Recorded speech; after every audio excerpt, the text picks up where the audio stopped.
So here we are, Monday, June, whatevereth, our last day to wander through the RV park.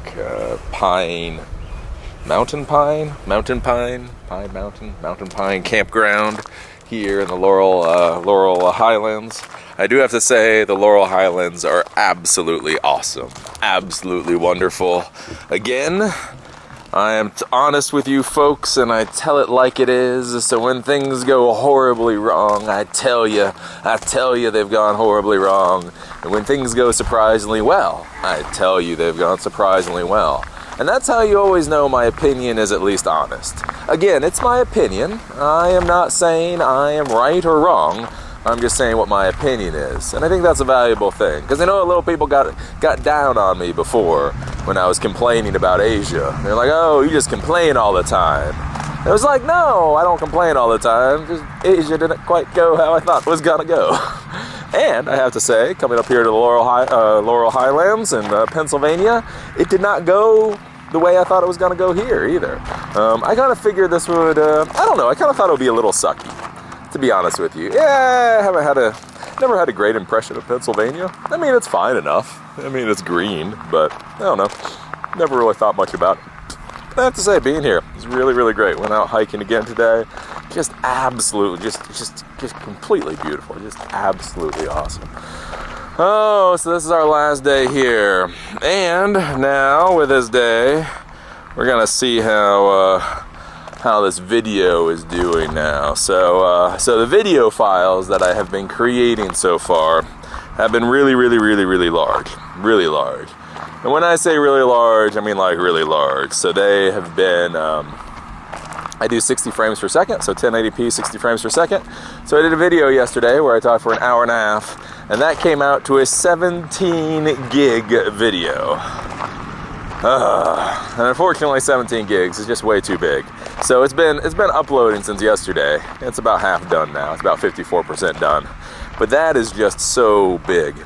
And the problem that I ran into, I didn't realize this before, but when you do resolutions, you can dump a video file into Final Cut Pro and change the resolution fairly easily. So if it's 4K, you can take it down to 1080, you can take it down to 720, you can take it down even smaller than that. No big deal. Basically, you just make the setting and you encode it and you get a smaller file. Yay! The problem that I found is when you deal with frames per second, you can't fuck around with frames per second the exact same way. If it's 60 frames per second, you just can't take it down to 30 frames per second.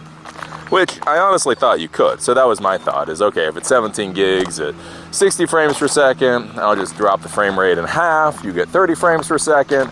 Basically like if I did a 4K video and I took it down to 1080p. That's what I thought. But apparently it doesn't work that way. You have to send it through an entirely different encoding mechanism, and then that'll shrink it down. And sometimes that doesn't always work well, and when you have like hour and a half long videos, when you get issues with audio video sync, that can be a real pain in the butt to figure out, and so there's a lot of tediousness there.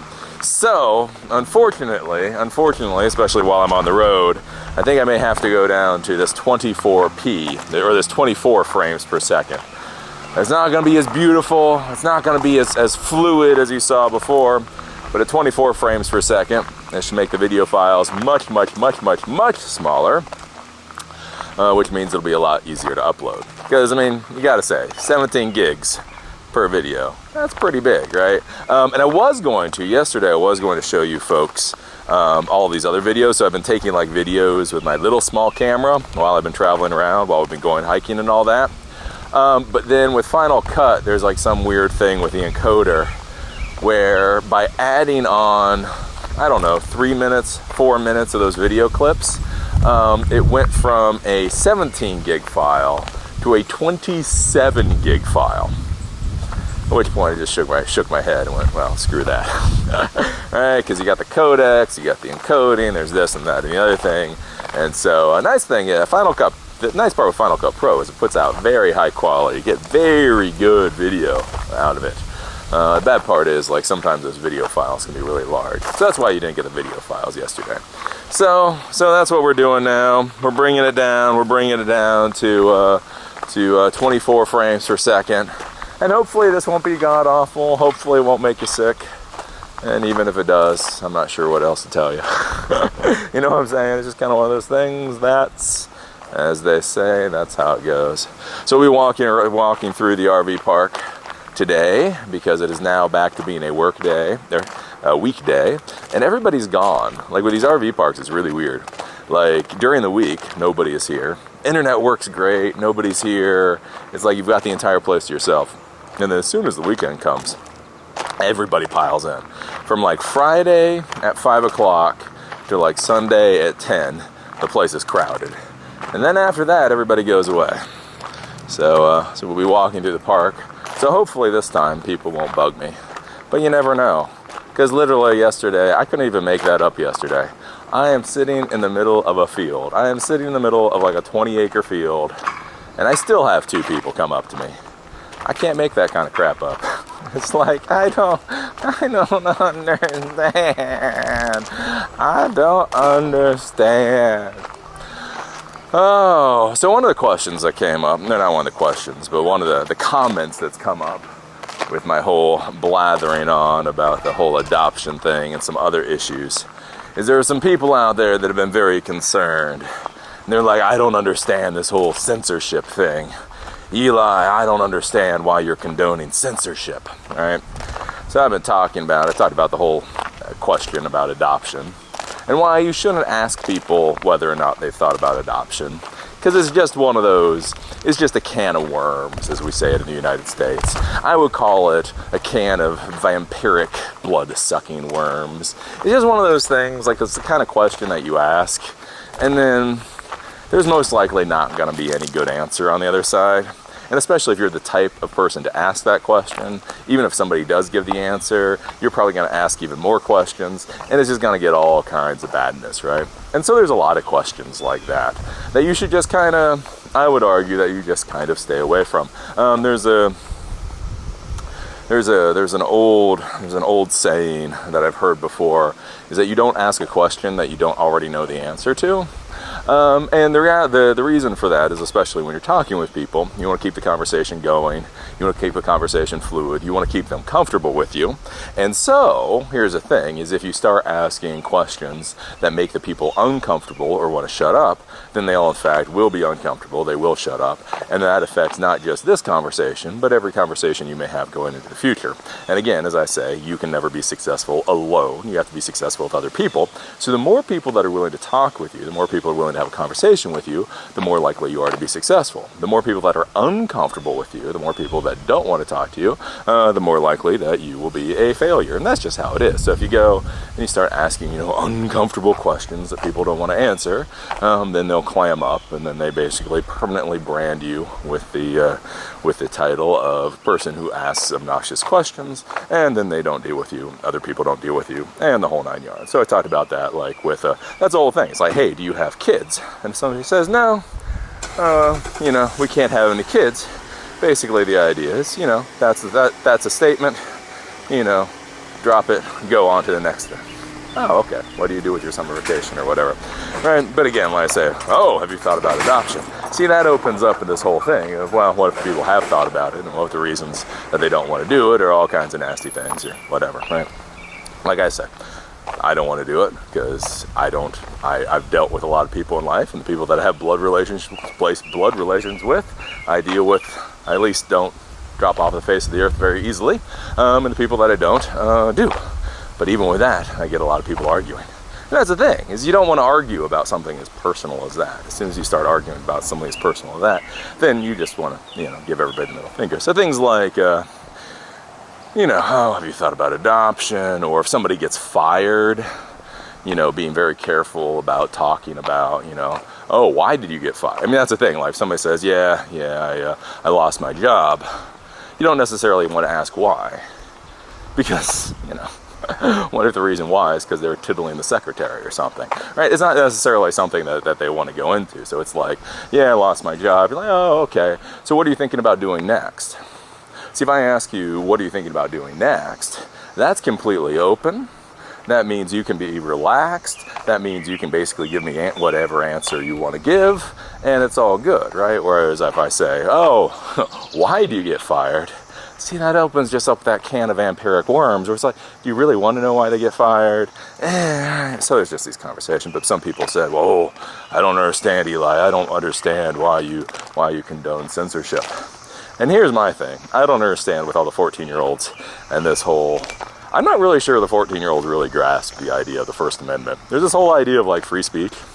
And it's like, I don't think that means what you think it means, right? Again, the Constitution is all about between the citizens and the government of the United States. Again, the citizens of the United States and the government of the United States. This is very curious, especially when you get into the law, is it doesn't equate to everybody. If you're a non-citizen in the United States, Constitution does not necessarily apply to you. And when I say that, is if you go and you look at the history books, as in look at stuff that's happened only 10 years ago, you can see people in the United States that aren't citizens, the law doesn't always treat them very politely. But this whole idea, like with free speech, that you should have the right to ask or say anything you want. And here's the deal, right? You have the right to ask whatever you want. You have the right to ask me whether I've thought about adoption. You have the right to ask some poor bastard that got fired why they got fired. You have the right to ask when you find out one of your coworkers, daughters at 16 years old got pregnant. You have the right to ask how that happened. But here's the thing, right? And that's the thing. Freedom of speech means you are not going to get arrested for that question. I can't call up the police and say, damn it, this person asked me about adoption. I want them to go to jail for 5 years, right? And that's what the First Amendment protects you from. But here's the thing. It is bad manners. It is impolite as hell. And here's the deal. If you have bad manners and you're impolite as hell, people don't want to deal with you. This is not censorship. This is not First Amendment. This is not freedom of speech or anything else. If you act like a jackass, people don't want to deal with you. It is your legal right to act like a jackass. And it's their legal right to not deal with you. And so that's the thing that I would have folks think about. Because again, think about it. Everybody has their things, everybody they don't want to talk about. And so whenever you're talking with people, whenever you're having a conversation, especially with somebody that can actually help you out in life, you really have to think about it. Do you want to bring up subject areas, where things can go badly? And then, like I say, with a lot of folks, and then want to argue about it. As I say, I think that's a funny thing. I'm willing to explain some stuff. Again, I'm willing to explain some stuff to a small degree. But it is funny, like I say, with this whole adoption thing and not adopting. And I've said it, and I'm not joking, and I'm not exaggerating, and I'm not crying about it either. But again, I don't connect with people the same way. Apparently, other people connect with people. And I accept this. This is a good thing. And believe me, and here's the deal, like I say, I should never be around anybody that has abandonment issues. That's just like fact, right? If you have abandonment issues, stay the hell away from me. It's just not good for anybody. And I know this, 40 years on the planet, I know this, right? But again, even when I say this, people start arguing with it and telling me I don't know what the hell I'm talking about. And you're like, oh, you're an idiot, right? And then once you start thinking the person's an idiot, then it all goes downhill. Again, as I say, even like I say with the YouTube comments, again, you say anything personal or you say anything that irritates me enough, and you get the ban hammer. Eli, that's not right. Eli, don't we have a right to freedom of speech? Yes, you have a right to freedom of speech. You, in fact, can create a YouTube channel and talk about how stupid I am. You can create a blog and talk about how stupid I am. You can create an Instagram account and, do pictures about how stupid I am. You see, that is your First Amendment right. What goes in the comment sections is my administrative prerogative, right? You have the right to say whatever the hell you want, and I have the right to hit you with a ban hammer. Neither of those things is protected by the First Amendment, nor much else. It's funny. Everybody brings up the First Amendment and freedom of speech anymore. You're like, you don't understand. You don't even seem to grasp what the hell that thing is. So, that's it. As far as that goes and censorship, it's not censorship. If you want to be an impolite jackass, you will be treated like an impolite jackass. If you want to be a polite, nice person, you will be treated like a polite, nice person. It's not First Amendment. It's not freedom of speech. It's not censorship. I don't know how better to say it. So anyways, that is the thought. That is a thought as far as that goes. Then I had another person asking, so as I've talked about before with these RV parks, the longer you rent it for, your space for, the cheaper it gets. So it's like $30 some odd dollars a night for us. Then it goes down to like $200 a week. And then, as I've talked about for here, it's like $2,300 a year, right? So you rent your entire spot for $2,300 for a year. Somebody brought up the idea of security with these places. Well, does that include 24/7 security?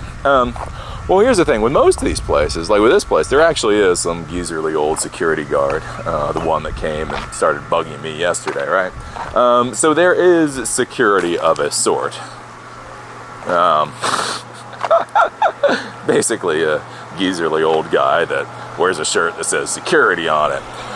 So what I would say is the security at places like this, you know, it's not exactly a SWAT team. It's not exactly a rent-a-cop.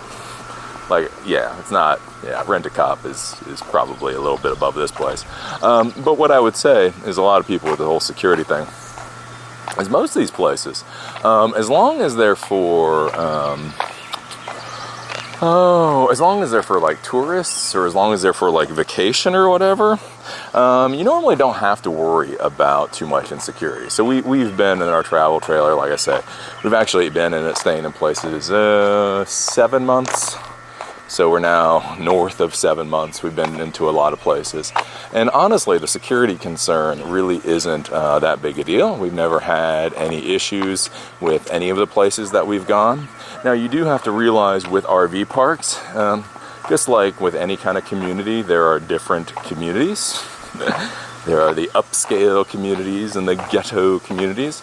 And so where I would say the security thing that you would have to be concerned about is that some of the RV parks really cater, like especially out west, they actually have RV parks that cater to like migrant employees, so like people in the oil industry or people in some of the construction industries and that kind of stuff, especially you go down to Texas. Woo, you have some rough RV parks down there. Oh, you got some rough RV parks. So in those kind of places, I would be a bit more worried about security overall. But what I've seen in most of these vacation touristy type ones, is there's just not, I would be, nothing that I would be that concerned about. Because I mean, honestly, even here, I mean, you can see this place. I mean, you don't see anybody randomly wandering through spots where they shouldn't be. You don't see anybody that particularly looks like they're getting up to any mischief. I mean, you got a lot of people around, you got a lot of people doing whatever. Oh, look, there's a security guy. Look at him. Breaking the law, pop, pop, pop, breaking law. Ooh, it's 2 security guys. Hey. Between the 2 of them, they might be able to pick up a baton and hit you with it. But anyways, so as you can see, I mean, there's just not a lot of people doing anything around here. So I would say, with most of these RVs, there's not a lot to steal, to be honest with you. I mean, because actually, you get a lot of old people. So they don't even have anything as fancy as like MacBook Pros or whatever. Like I have my MacBook, obviously, and I have my camera, and so those things are valuable. But like most of these folks, they don't even have that. Like, there's actually not that much valuable to steal in one of these things. Because the thing is, even like the big screen TVs, oh, well, what about like a big screen TV? But yeah, think about it. Big screen TVs really aren't worth that much anymore. Like, especially ours. We got like the crappy factory default. And I mean, you could probably go to like Walmart and buy that thing for like $150 nowadays. So you really got to think, like coming and trying to steal anything from one of these places.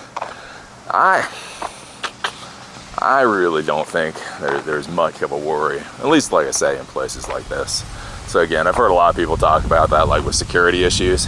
And again, I ain't saying. I mean, there are some, like I say, some migrant camps or whatever, and those places may get a little rough. But these kind of places, again, been coast to coast at this point. really not overly worried about it. I mean, like, the only reason I lock my doors is because I should. But I bet you if you didn't lock your door, it wouldn't really matter. So that would be my thought. Because like I say, in all these, months and months and months of doing it, I don't think I've seen like anybody out of place. I don't think I've seen like any shady characters or anything like that. So that would be my only thought. But again, I have seen out west RV parks that I do not stay at. Trailer parks that I do not stay at. Those can be sketchy. I have seen them be sketchy as hell. But again, that's kind of, it's that whole thing. It's like anything in life. If normally you pay $30 for an RV park and you can find one for $25, that's probably a discount. If normally it costs $30 for an RV park and you find one for $10, that's probably the ghetto. Again, nothing wrong with the ghetto. I just want to be flashing around MacBook Pros if I'm in the ghetto. You know what I'm saying? So that would be my thought. And especially for most of you folks who super love your little PC laptops anyway. Again, a $500 laptop. I'm not sure anybody would care anyway. So no, security. I would not be worried about security if I were you folks. Look at them mowing the lawn. Mowing the lawn. Bop, bop, bop, bop, mowing the lawn. I'm curious what the place in Luray will be like. It's always funny. It's like going to find a new home. First, you come to a place and you're all nervous because you don't know what it'll be like. And then you get there and you settle in and it starts to feel like home. And then you pick everything up and do it again somewhere else. But hopefully that will be the life of us. I'm getting my wife closer. I'm getting my wife closer to the whole thing with, what the hell is this, little birds here? Oh, there's little birds. Getting my wife much closer to the idea of giving up the house and just going for the open road. We thought about it last year. I think we're getting closer. But anyways, I've been babbling on for about 22 minutes now. So basically, the thing that I wanted to talk about today was health and weight as a professional. Things that you folks should be thinking about. Because the whole concept of health and weight has gotten really screwed up in the modern world. Something that should be rather simple, something that should be rather easy for everybody to understand, has just gotten all convoluted and messed up. And I personally believe the reason it's gotten all convoluted and messed up is because the more convoluted and messed up a subject can be, the more ways people can make money off of it, right? Again, as I've talked about, like with a weight loss program, basically, as I would argue, the diet that everybody should have is eat better, exercise more, right? And if you eat better and you exercise more, you can't really fail at that, right? You can't really fail at that. And it's pretty easy to do. But the thing is, it's so easy to do, and you can't really fail at it. There's no way to make a book off of that. You can't make like a whole program off of eat better, exercise more. It's just a pretty simple thing. So it's like if you're overweight, stop eating so much crappy food and get a little bit more walking in. That'll drop you down a couple of pounds. If you don't like being that, then again, eat a little bit better, exercise a little bit more, and keep repeating until you figure out what works for you. But again, the thing is, that doesn't make anybody money. So what happens is people come up with the Atkins diet. And here's the thing, the Atkins diet is so complicated, you need a whole book to understand the Atkins diet. And then there's so many little minutiae and intricacies with the Atkins diet that then you have to go and you have to buy special things in order to really make sure the Atkins diet is successful for you, right? Because there's all this stuff that goes into it. If you want to go with the South Beach diet, the same thing. If you want to go with this diet, the same thing. Everything has these big, long, tedious books. Because here's the thing, if you can make something complicated and convoluted enough, then you can write a book off of it, and then people actually believe it because it's now a book. Well, Eli, a diet where you eat better and exercise more? Well, I have never seen any books about that before. I have not seen that on the Oprah Winfrey Show. Eli, Dr. Oz, has not talked about eating better and exercising more. Talking about every other damn thing under the sun. But just doing that, right? And so the problem is, with the exercise and all that, and you being in shape, is that we just turned all of this into a convoluted mess. And we've started screwing around with the ideas of weight and all this kind of stuff in people's heads. And it basically has just turned, horrible, right? What should be a rather simple concept has been turned into something that people can argue about for hours. It's ridiculous. You know the worst thing in the world? The worst thing in the world nowadays is you go to a holiday party, and you're at a holiday party, and there's goose, and there's turkey, and there's ham, and there's prime rib, and there's Yorkshire pudding. Oh, I love Yorkshire pudding with gravy. Oh, right? There's all this amazing food. And then you have people getting into an argument about their different diets and calorie calculators and everything else. And you just sit there. And again, I think that probably shows how screwed up food consumption in the US is at this point, where you're at a holiday party with the richest, most luscious, most wonderful, obviously fatty foods that you will eat, and yet everybody is sitting there, arguing about their calorie counters. Because of course, after they get done with this holiday party, then they will get used to eating normal food again. And you're just like, oh, what the hell is going on? So the first thing that I would argue, as far as health and weight and all of that is concerned, is basically the question that I would posit to you, is how do you feel? Right? Again, take the mirror away, take the waist size away, take all that stuff away, and then honestly ask yourself how you feel. Because here's the thing, if you want a weight loss program, if you want an exercise program, you need something more than disapproval from somebody. Right? Because that's what we try to do nowadays. We basically try to get into shaming. It's not even really fat shaming, it's quite the right word. It's just like general, just shaming, right? Oh, look at that little house. See, isn't that a cute little house? Wouldn't you love to live in a house? So you get a little spot like that, $2,300 a year. You buy that thing for $45,000, and you have your nice little house on the river. Isn't that cool? And what I really like, if you look in the corner there is actually a license plate. And that's because technically that's a mobile home. I'm not sure how you would move that particular one, even if you wanted to. But it technically is a mobile home. But anyways. All right, so the problem is everybody tries to do stuff anymore based on disapproval. And the reality is that's just a really crappy way to get motivated, because it makes you depressed, and it makes you sad, and doesn't make you very happy. And there's no real benefit, right? Because here's the thing. Here's a little secret, and this is why I talk about ego a lot, and I talk about the comments a lot. Here's a little secret. Nobody's ever going to be satisfied with you. If you go from 300 pounds to 200 pounds, people are still not going to be satisfied with you. You go from 300 pounds to 150 pounds, people are not going to be satisfied with you. They're either going to think you're still too fat, or they're going to think that you're too skinny, or they're going to think, oh, what, just because you can lose weight, now you feel so cool. Or they're going to think, right, there's this whole idea of acceptance. And the idea, which is a bunch of crap, is that if you go out there and you do what society says that you should do, that you will be accepted. And then you will finally be brought into the warm embrace of society. And here's the thing, that's a bunch of garbage. And the reason is because most people's egos nowadays are teeny weeny tiny egos.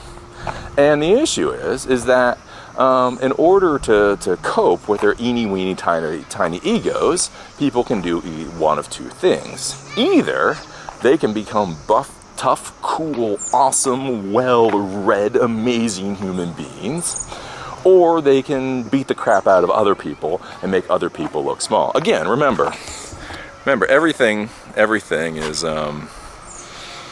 proportion or whatever, right? It's like profit and loss, as I talked about before. With profit and loss, it's all about the difference between the cost of resources to create a product and how much you can sell the product for.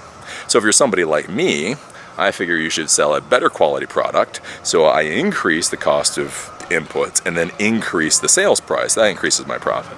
Well, what a lot of people do is they keep the sales price at the same amount. They just reduce the cost of the product so much that that's how they get their profit. And so that's what people do with their ego, is they feel pathetic and they feel crappy and they feel like they're worthless. And so either A, what can they do? So either A, they can actually make themselves impressive and make themselves cool and all that, or they can beat the crap out of other people so that other people feel like they are lesser and therefore they feel more significant, right? And so that's what most people do. And so the problem is when when you try to go out there and you try to do anything basically for the idea of social acceptance is you're just not going to get it, because what you don't understand is the people that you're trying to get acceptance from are pathetic. They're pathetic and they're whiny and they've got tiny little minuscule egos, so no matter what you do, they will find fault with what you've done. So if you go out there and you're trying to do something, get in shape or lose weight or something for social acceptance, what you'll find is you start running around this stupid ass circle into misery because you're doing it for acceptance and you're not going to get acceptance. So what I would argue, if you want to get in shape and if you want to get healthy and all that kind of stuff, you, in a room without a mirror, without your clothes, without anything else, you just feel how your body feels. And then you ask yourself if your body feels the way that you want it to feel. Does this body that you currently inhabit feel healthy? Right? You know, again, if you run up a flight of stairs, I'm not asking, are you out of breath? I'm asking, do you have the breath that you want to have? Right? If you will go out for a couple-mile walk, do you feel the way that you want to feel? If you go out there and play with kids, do you feel that you want to feel? I mean, do you wake up, right? All this physical stuff, and ask yourself, is this how you want to feel? And if you answer, no, this isn't how you want to feel, then you go off and you figure out about exercise and diet and all that kind of stuff. If you're like, no, I'm fine with it, then you're good. Then you're good, right? Because that's the biggest issue out there, is everybody is trying to live up to somebody else's expectations. And again, as I say, you will never, ever, ever live up to anybody's expectations. Now the thing is, with the exercise and all that kind of stuff, what you really have to think about is how hard is it to move your body around? And is your body big to the point that it's making you tired? It's making it harder to actually live life. So this is a big thing I see with like really large people, like people that are 300 or 350 pounds, right? And people talk nowadays about fat shaming and all that kind of stuff. And again, I don't care about fat shaming. I don't care about shaming. All of that kind of thing is stupid. What I feel bad for these people that are 350 pounds is that is a difficult life. Like, well, what do you mean? It's like, well, think about if you actually had to carry around an additional 150 pounds in order to do anything. In order to walk up the stairs, you had to have 150 pounds. In order to take a crap, you had to have 155 pounds. If you did a 1 mile walk, you would have to carry along an extra 150 pounds. Like there's this idea that fat people are somehow lazy. Like there's this idea that fat people are lazy. And I would argue, again, if you like that whole Socratic argument and all that kind of stuff, then in fact, fat people are not lazy. It takes them like twice as much energy to do anything. When they stand up and walk to the toilet to take a dump, it takes a lot more energy for them to do that than it does me, right? Because you've got all that stuff on you. And so you have to think about that in normal life. When you think about things like opportunity, opportunity is all about you putting yourself into positions to have opportunity. So if you're thin, or if you're thin enough, and you're running around the office talking with people, you're going to have a lot more opportunities than if you're 350 pounds and basically you sit in your seat all day. Right? If you sit in your seat all day and people have to come to you to talk to you, that means there's less chance people are going to come and talk to you, which means there's less chance for opportunities and all that kind of stuff. Or if you're young and fit and spry and you run around, you're going to be talking with more people, you're going to be bouncing more ideas, there's going to be more opportunities for you. So the big thing that I would think about is, like with the weight and all that, think about how it holds you down. Like, I thought that was funny. And again, like with people, like what I dislike about fat shaming, the entire concept of fat shaming, is unfortunately we're now getting into fat celebrity. And again, this is where it's just like, stop. It's just a health thing. There shouldn't be shame, nor should there be celebrity, right? There's this idea that fat has become normal. So, like, I got into an argument about this with my wife and my family members way back after I closed down my startup company. So I had my business, I had my employees, all that. And while I did that, I got out of shape and I got fat, right? But for me, I carry my weight across, I guess it's healthier, but I carry my weight throughout my body. So when I gain weight, it doesn't just go to the stomach, it goes throughout the body. So it doesn't seem even when I get fat. It doesn't seem like I'm as fat as I am. So I got up to like 230 pounds, right? Which I've gotten up to 230 pounds twice in my life. Hopefully I'll never do it again. And both times is when I got hyper stressed and wasn't thinking about what I was eating. But anyways, I got up to 230 pounds. It was really funny. As I was talking to my wife, I was telling other people, I was like, yeah, I need to diet, I need to get back in shape. And everyone's like, no, you look fine, you look good. And now what you have to realize is if I'm really in healthy shape, which I have been as an adult, down somewhere between 175 to 180 is probably my best weight. That gives me good muscle mass, gives me a little bit of flesh over the muscle, but that's where it should be. So let's say 180. So if you look at it, at 230, I'm 50 pounds overweight. 50 pounds overweight. So right now I'm probably about 220. I came down quite a bit. Or no, right now I'm 200, 220, 200. So I came down quite a bit, probably about 20 pounds over what I should be. But again, a lot of stuff has been going on, whatever. But anyways, at that time I was 230. So with what I've been in life and all that kind of stuff, I know that I should probably be right around the 180 frame. And so basically I said, it's like, okay, I need to lose 50 pounds. People are like, oh, that's ridiculous. Oh, no, you don't need to lose 50 pounds. Oh, blah, blah, blah, blah, blah. Telling me I was fine. I am fine. Well, it was really funny then. Right at the exact same time, I decided I was going to go backpacking. On a backpack trip through the Smoky Mountains, actually. I'm about to go to the Smoky Mountains now. But it's going to go through a backpack through the Smoky Mountains. And so, I got my pack, I put all the stuff in my pack, and my pack was somewhere between 50 to 60 pounds, right? And so when I showed some people the pack that I was going to carry, they looked at that pack, and again, that was a size of pack I carried in the past, had all my stuff in there. They're like, that's ridiculous.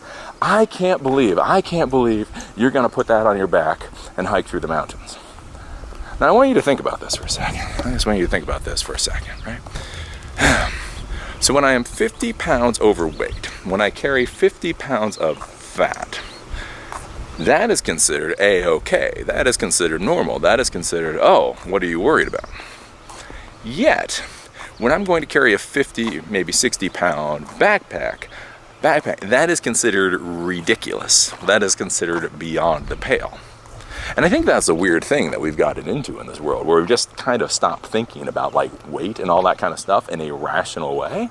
So again, that's where I say, like, if you want to lose weight, if you really want to get motivated for losing weight, what I argue you should do is you should figure out what you think your weight should be. Again, I'm not saying what it is. I'm not saying you should go to a book. I'm not saying you should look at the BMI.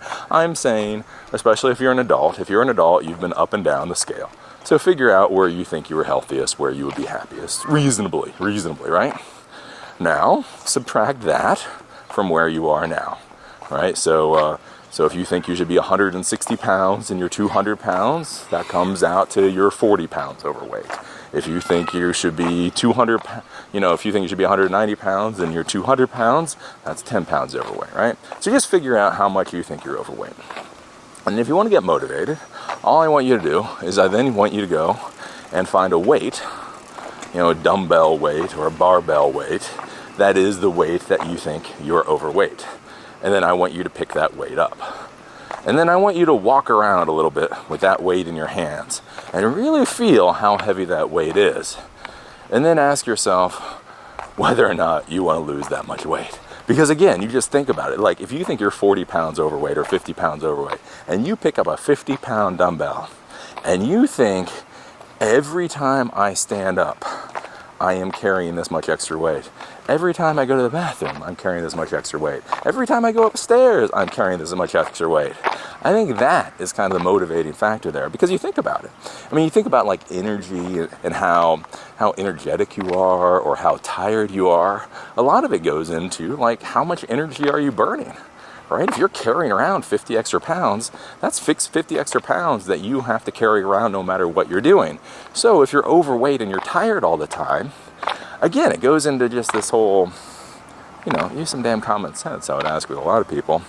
So that's one of the big things that I would say with the whole weight loss and all that kind of stuff, is again, just figure out what you think your weight should be, and then, pick up a barbell for how much you think you're overweight. And if that is not a motivating factor, I don't know what is. Because what you have to realize in the modern world, in the modern professional world, is that professionals get paid based off of how we think. we get paid off of the decisions we make, right? So this is where, I talk a lot about, like, what is it to really be like a man, right? Because a lot of people have this idea with men do real manly work.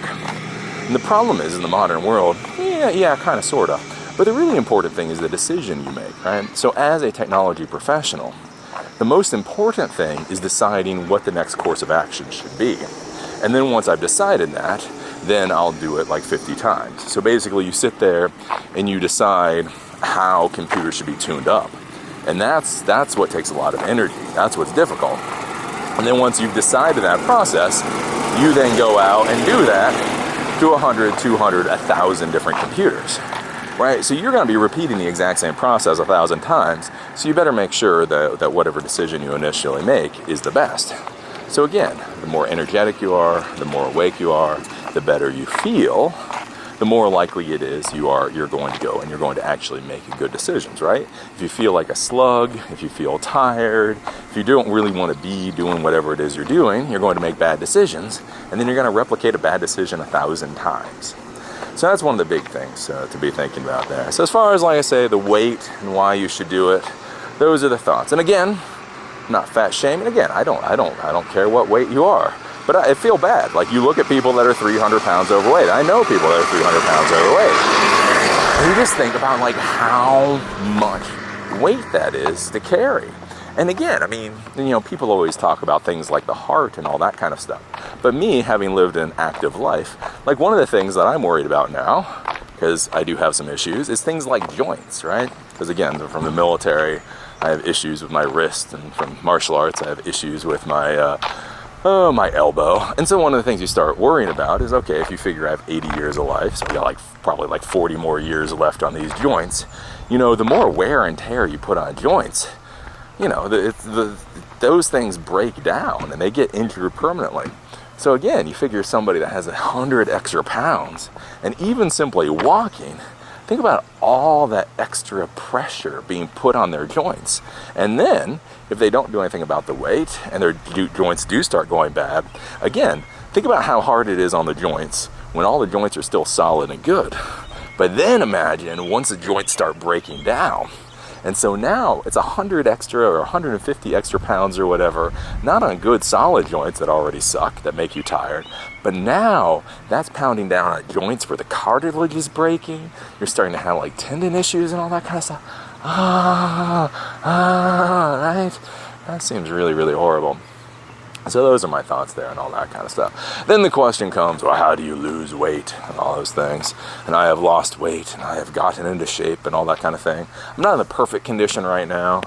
Again, with my wife's eating habits going here, there, and everywhere, it's been a little difficult to find a good place for me.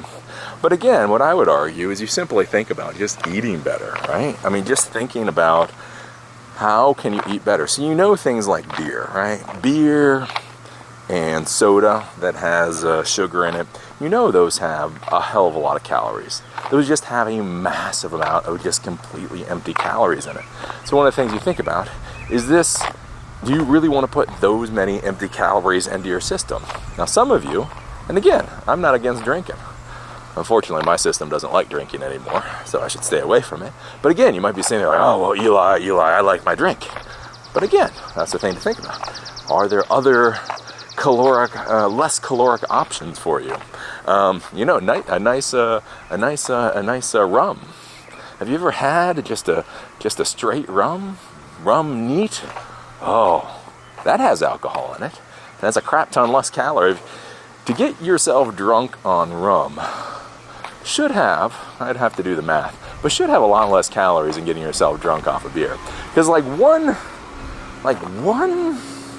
pint of beer, depending on what it is, can have somewhere between 200 to 300 calories.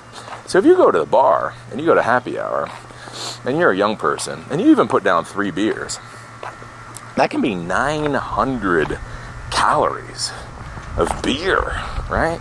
So if you figure you should get somewhere around 2,000 calories per day, well, you just literally drank almost half your caloric intake. And then, of course, if you're gonna go to the bar and you're gonna have a few beers, you really need a little snack with that. And so again, if you have French fries or wings or any of the other stuff that really goes well with beer, I mean, you're gonna end up with like 1,500 calories there. And that's not for a bender. That's not for like you're going out there and getting wasted. That's just for like, 3 beers at happy hour. And then that means if you're gonna try to lose weight or stay at the weight you are, that means you've only got 500 more calories for like the entire rest of the day. And like 500 calories really isn't very much. Like 500 calories, I think 1 cup of white rice cooked is 600 calories. So like literally, you couldn't even eat a whole cup of cooked white rice. Or no, it's white rice that gets cooked. So it'd be 3 cups. 3 cups of white rice would be 600 calories. So basically, if you went out and had like 3 beers, and you had a snack with 3 beers, the calories left for the day would be something like 2.5 cups of cooked white rice. You know what I'm saying? And so that's where I'd say is just like one of the things like with weight loss and all that kind of stuff is just kind of think about what you're eating. Where are you putting in the additional fat? Again, if you look at oil, so oil, I like my oil. Yeah, I like my oil, I like my beer. Again, just because I'm saying shit about it don't mean I don't like it, right? But in oil, 1 tablespoon of oil is something like 110 to 120 calories. 1 tablespoon. And believe me, 1 tablespoon of oil can like disappear real quick. Right? You dump 1 tablespoon of oil onto something, you're like, that needs 2, maybe 3. And again, all of a sudden, that 600 calories of white rice is now like 1,000 calories, right? And so that's the thing to be thinking about. It's like, where can you take out some of these high-fat things? A lot of it has to do with eating out. Again, I know with myself, that's how I gained a lot of weight back when I had the company, because I just started eating out all the time, right? You get stressed, you get tired. Oh, the last thing you want to do, like you have a 12-hour day. Man, the last thing you want to do is come home and eat rice and beans. You know what I'm saying? You work 12 hours a day. You've been dealing with clients. You've been dealing with employees. You've been dealing with vendors. Oh, you want something good and tasty. So again, you're all stressed. And then you start eating like the pizza. And again, you had a hard day. So it's not like when you get pizza, you're going to get the vegetarian pizza. You're going to get like the meat lover's pizza. And then again, when you're eating the meat lover's pizza, you've had a long, hard, stressful day. So really, you need to wash it down with a couple of beers. And a little bit of ice cream. Man, you need a little ice cream on top of there. And again, like I say, that's how all the calories just get loaded on and on and on and on and on. And the people are surprised. And they're like, how did I gain weight? And then the worst thing is again, I don't say anybody should shame, but then now it's being celebrated. Now it's not even considered abnormal. It's not like, it's too bad you're 300 pounds. Like, if you're not proud for people being 300 pounds, that's some kind of weird-ass microaggression. It's like, dude, I don't care what you are. Dudette, I don't care what you are. But if you're 300 pounds and you're pounding the wet hell out of your joints, you are not going to be happy in a few years. You know what I'm saying? Like I say, even take things like heart disease and all that kind of stuff out of the equation, right? Oh, so that would be some of my thoughts there. Somebody was asking the question about like health and diet and all that kind of stuff.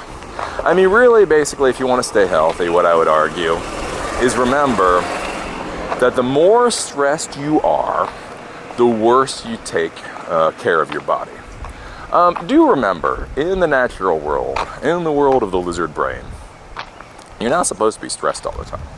You're really not. Like, this whole concept where we are constantly stressed, constantly working 60 hours a week, constantly worried about our jobs, constantly worried about this, constantly worried about that, constantly worried about the other thing, that is not a natural state of existence. That is a state of the modern world, right? And so the problem with that stressed mindset is when you go in that stress mindset, your body, the little lizard brain in your head, goes into survival mode, right? So you think about if you're in a very stressed environment out in nature, this probably isn't going to last a long time. Maybe a week, maybe 2 weeks, maybe a month, maybe even 6 months, but it's not going to last like forever. It's not going to be like people's careers. Like, people now are like stressed out of their minds for like 10 or 20 years at a time, right? And so the problem is when the lizard brain kicks in, basically what the lizard brain says is food is the most important thing. When you're worried about survival, then calories is the most important thing. Because remember, this whole idea that there's more than enough food to eat is rather a new one. I mean, it's barely even 100 years old. And frankly, it's only that old in like a lot of the Western and the first world countries. If you go out, again, there's going to be like 1 billion people that go hungry, right? Like hunger is a natural state of existence. So if the body's really stressed, the thing that it worries about is calorie intake. And so basically the more calories, the better. If you get really stressed, the body wants all those calories because you don't know when the food is going to end. Because again, in the normal world, normally when you be stressed because of a war, or you be stressed because of famine, or you be stressed for a reason that might mean food was going to stop. So you eat a lot of food. And then beyond that, the body tries to cope and conserve as much as possible. Because again, you don't want to be expending all the energy and making yourself a target, in the wilds of the savannah. So again, things like exercise, things about all these other activities, those go away, right? So basically, you stop doing as much physical work as you should, which would keep you in shape, and then you start eating as much as possible. And that, of course, blows you up like a blimp. Again, the problem is in the natural world, that would normally last for a week, a month, 6 months, or whatever, and then you would go back to a natural state. The problem is for many people in the modern world, they stay stressed for decades, right? And so you just keep getting bigger and bigger and bigger and bigger and bigger. So the big thing that I would argue is figure out a way first that you can reduce stress. If you are dealing with a highly stressful situation, figure out what the end game is. Because this is something that people don't do. They think like stress is normal and that stress will be there forever. And so they don't think about how are they going to get out of stress. Again, you should not be working 60 hours a week for your career. Again, 60, like I say, as a technology professional, there were times when you should work 60 or 80 hours a week. And then there are times you should work 20 hours a week, right? Depending on what project you're doing, it should all wash out to like 40 hours a week. But a lot of people now, even when they can work 30 hours a week, even when they can work 40 hours a week, they're still working 60 hours a week because they feel for some reason important people work 60 hours a week. And of course, I'm an important person, right? And so they just keep stressed out of their mind. So what I would argue, the biggest thing is figure out how you're going to de-stress. So if you're working 60 hours a week now, ask yourself honestly, when are you going to get to 40? If you're going to get to 40 next week, hey, don't worry about it. If you're going to get to 40 in a month, you should think about that. You should think about why. Do you really need to do that much work, or are you just doing it for stupid reasons? And if you're going to be doing like 60 hours a week, you have no idea when that's going to end, then you really need to think about what the hell you're doing in life, right? Because the more stressed you are, the worse it is for your health. Again, stress is what kills people. Stress is the biggest thing that kills people. You eliminate stress or massively reduce stress, a lot of other things just become easier. Again, like I say, with exercise and all that kind of thing, if you're working 12 or 13 hours a day, you're not going to go out for a 2-mile walk simply because you don't have time for a 2-mile walk, right? So you sit in your chair and you drink your coffee and you drink your Coke and you eat your hoagies and you do all that and you're working your ass off, you're quote unquote working your ass off while you're sitting for 13 hours.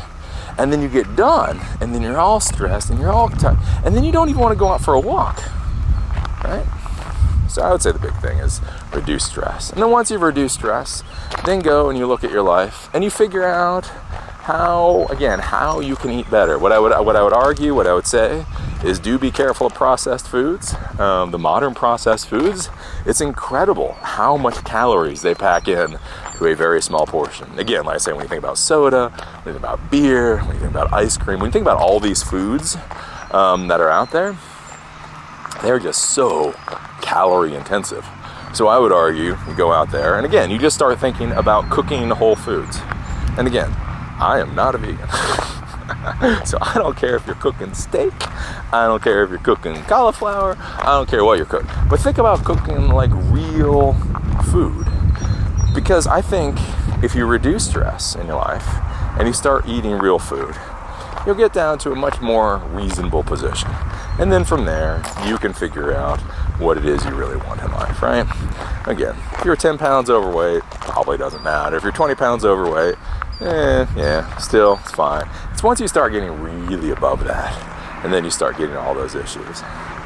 And that's what I would say to the person asking about weight and all that kind of stuff. So again, I know how I got fat. I got fat 2 times, 230 pounds. 230 pounds 2 times. One time, I got that way because I never really worried about my weight before. And then I'd always lived in like group environments, so like renting rooms and all that kind of stuff, where you always had to worry about your roommate stealing food. And so then I had my own apartment where I could buy my own food, and I stopped worrying about people stealing my food. And then I started eating very stupidly, right? And so with that, I went down. And what I say the other time is when I was doing the company, I say stress, drinking, and all that kind of stuff. And yeah, like I say, for me, I mean, what it really takes is just figuring out what I'm doing, figuring out what I think that I'm doing wrong, figuring out where I want to get to, and going from there. I mean, the one thing that I will say is, again, one of the things with the diets and all that kind of stuff, why I would argue you stay away from the diets, is because it's really, really easy to start doing like the starvation diet thing. You know, like drop yourself down to 1,000 calories a day, or drop yourself down to something that's really low. And then the problem is then you binge. You know what I'm saying? Like if you need your little bowl of ice cream at night, that's not a big deal. But when you drop the calories down and then you eat the whole box of ice cream, that's when you create issues. So I'd argue for the nice stable thing, because that's like right now. Like I was doing the geek diet before we went to Thailand, and I'm off the geek diet right now. I'm kind of thinking about the geek diet, but I'm not really worried about it too much. And here's the real reason, right? So I'm eating healthy. I eat whole foods. I eat rice and wild rice. And I'm not vegan, I'm vegetarian-ish, let's say. But the thing is, like, we're going out here and we're doing all this exercise. So we've been hiking like 7 days in a row. So one of the problems I found, and again, that's the thing with like weight loss and all that kind of stuff, is you don't want to make your life worse. Again, I think the big focus should be quality of life. The primary focus should be quality of life. And then everything else comes in. And so that's the thing, like I have been quote unquote off the geek diet or whatever, because we've been doing all the hiking. I got sick multiple times with all kinds of different stuff. And so I don't want to be screwing with my body while my body is going through all of these other things. Because again, I don't want to decrease my health, right? I don't want to make myself worse. And so that's what I found like before, like when we were doing a lot of stuff, is when I would screw around with like my calorie intake while we were doing hiking and things, it would start to make me feel really bad. You know, I'd start to get a little shaky. I wouldn't have enough calories, right? So that's not a good thing. And so with me right now, balance it out. But again, quality of life, I think that's a weird thing. Like I say, I think that's a weird thing in the modern world, is the one thing here in the US people don't seem to care about is quality of life. And that's what I would argue for all of this stuff. Again, with stress, with work, with your job, with all this kind of stuff, is what quality of life are you going for? Are you going for a life that you enjoy?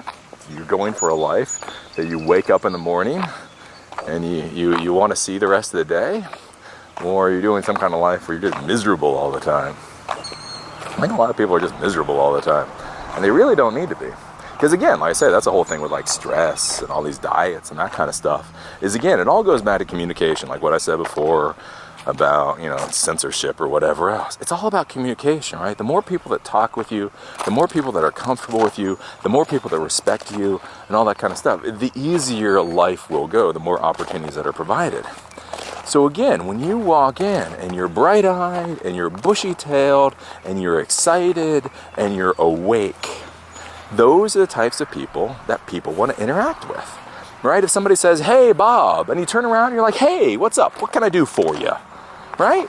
People want to interact with you. You're like, "Yeah, every time I see Bob, Bob is happy to see me. So I want to see Bob some more," right? Whereas on the other hand, if you're like, "Hey, Sally," and Sally's like, "Well, hey, what's up?" Like, "Oh, Sally, you seem a little sick. You seem a little tired. You know what? You don't worry about it. I'm gonna go see if Bob can help me. Sally, don't worry about it, Sally. Sally, it's okay. It's okay. I'm gonna go talk to Bob." And here's the thing, right? If you're stressed and you're fat and you're tired and you hear that, "Oh, Somebody, instead of asking me to do work, they're going to go ask somebody else to do work. That sounds good, right? You're like, oh yeah, go ask Bob. Bob will be more than happy to help you. But here's the thing in the professional world. The professional world is all about experience.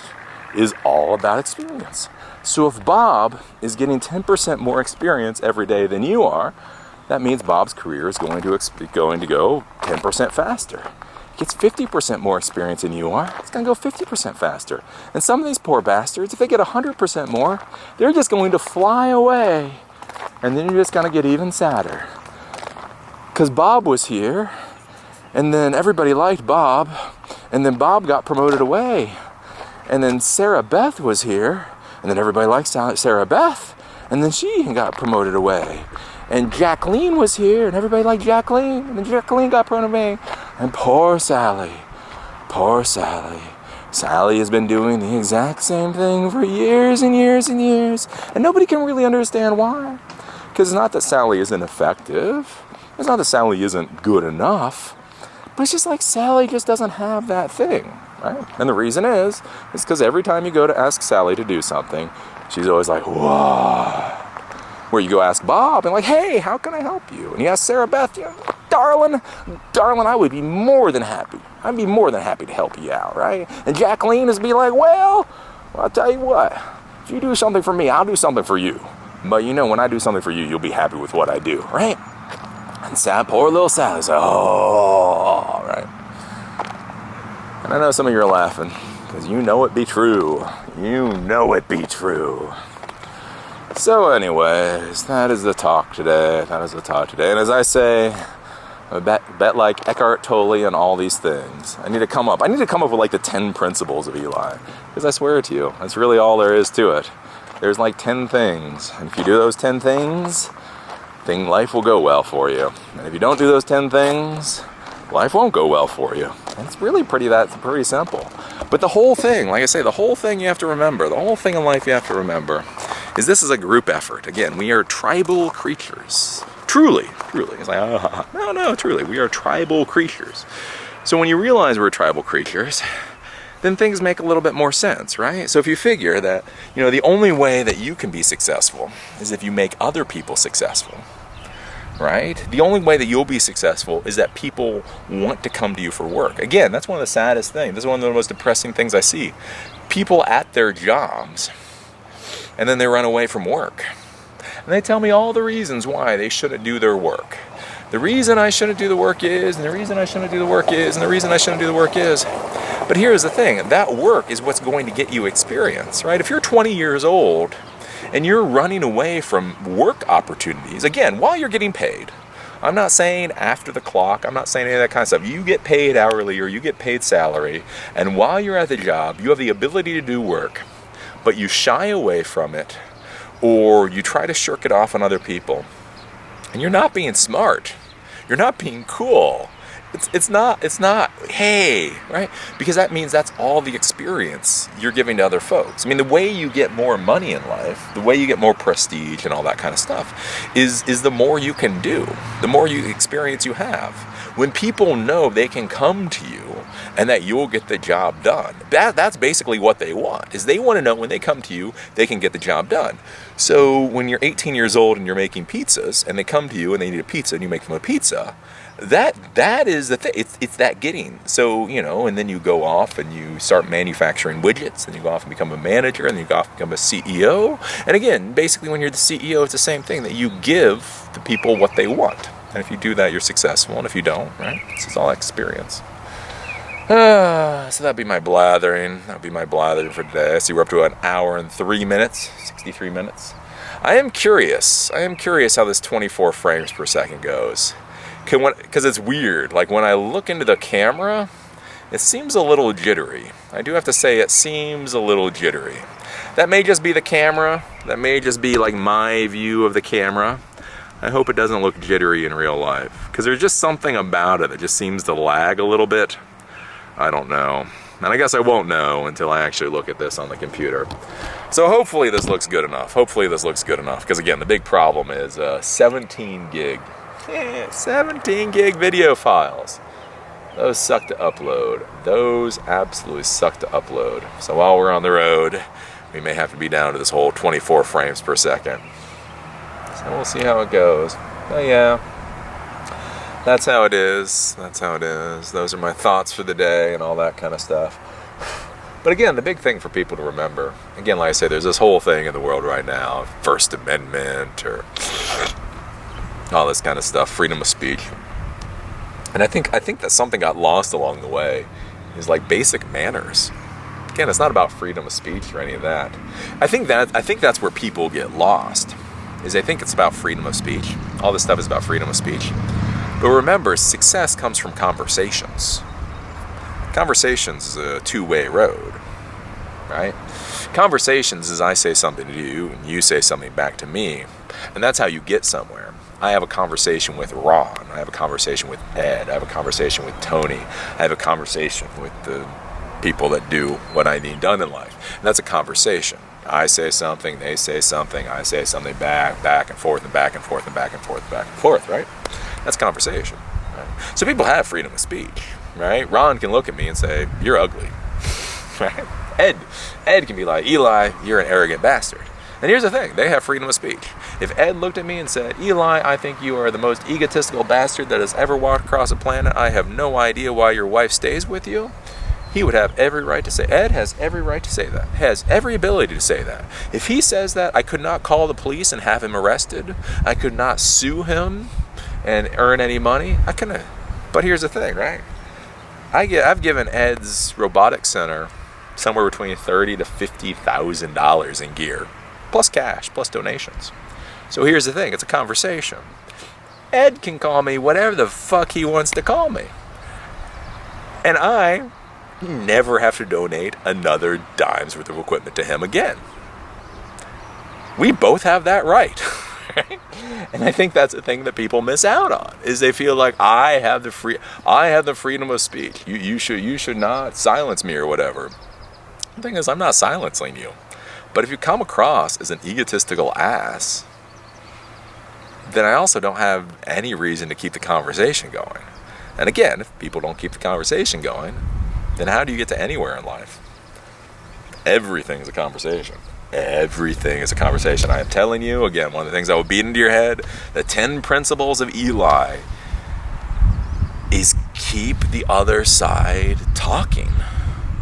The more the other side talks, the more opportunity there is.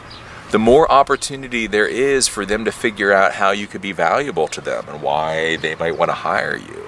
The more opportunity there is for them to tell you those deep, dark little secrets about how your profession works that they don't tell anybody else. The more comfortable they feel talking to you, they may end this conversation, but a year later come back and go, "Oh, I really like this person. You know what? Yes, I'm going to hire you now." Again, they meet you and you're straight out of college, and frankly, they don't need to hire noobs, right? Somebody straight out of college they have zero use for. But again, your career is a long time. Again, as I say, being two months off of 40, your life is a bit longer than you think about when you're 20. And so that's the thing. If I'm talking to you, I'm having a conversation to you, you may have zero value to me right now. But when I run into 3 or 4 years from now, and you have 4 years experience, and I go, "Wow, I remember when this person was a kid, really liked that motivation, really liked that fire, really liked the fact that they were frickin' polite and had a couple of manners. You got that experience, you know what? I'm willing to hire you now. And because I know I like you, I'll give you a premium on the how much we're willing to pay," right? That's how it works in life. That's how it works. So things to be thinking about. But yeah, the whole weight and all that kind of stuff. It's so sad. Like I say, so many people with like weight, you know, they worry about their waist size, they worry about the pounds or any of that kind of stuff. And the one thing that so few people seem to talk about with it is, you know, again, like I say, the quality of life. The quality of life. All right. I had a friend of mine. He was talking about that once. He was dating a model for a little while, and he was like, "Man, she was gorgeous." He was like, "She was so pretty. She was so pretty, but she was so thin." And he was like, it was like after a while, he just couldn't deal with it because like she had no stamina for anything. It was like, you know, again, like going up and down stairs. She had no stamina for it. So again, that's the whole thing with weight. Everybody thinks thinner is better. It was like, no, she was a little waif. She was a pretty little waif with like no energy. He's like, can't deal with that shit. So that would be my thought. Think about your standard. And again, like I say, as far as weight loss goes, again, like I say, don't look at the magazines, don't look at the scale or anything. But just think about that. Like with whatever weight you are, think about what weight you think you should be. And then just pick up a dumbbell of the difference. Then again, if you pick it up and it's like 5 pounds, you're like, yeah, this isn't too bad. Then you're fine. If you pick it up, it's like 50 pounds. You're like, oh, here's the thing. If you can barely pick up the weight of how much you think you're overweight, I don't think there are any other arguments for you. You know what I'm saying? So that would be my thought. That would be my thought. So with that, we'll call it a day. I need to go fuel up the truck so we can leave here tomorrow. And yeah, that's about it. So see you folks at the next video. And yeah, remember as far as the comments go, you can say almost anything you want in the comments, as long as you're relatively polite. You start insulting, I'm telling you, I put down the ban hammer. Put down the ban hammer on insulting. It's not against the First Amendment. First Amendment has nothing to do with me and your comments. Manners has to do with it. You know what I'm saying? So anyways, with that, we'll call it a day. See how the hell this video is, and see you at the next one.